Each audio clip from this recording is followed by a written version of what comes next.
So I'm outside and I'm going to show you a little bit of a trick to get past the thought that the D2 does not have the rise and run feature.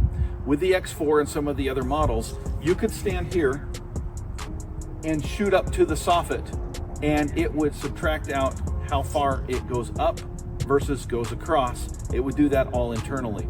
The D2 doesn't do that. Now, let's pretend hypothetically that this is a straight wall and that there's nothing to bounce off of. Again, hypothetically, I've got a downspout down here. I can always bounce off the inside of the siding on the other side. There's a tree back there. My point is, let's pretend like there's nothing to bounce off of. Normally, with the X4, I would just have to stand here and shoot up to that soffit that you can see here, and that would subtract out or use the Pythagorean theorem to know how much you rose because it knows how much it's tilted. The D2 does not have that feature. So here's the trick. You can put your laser here.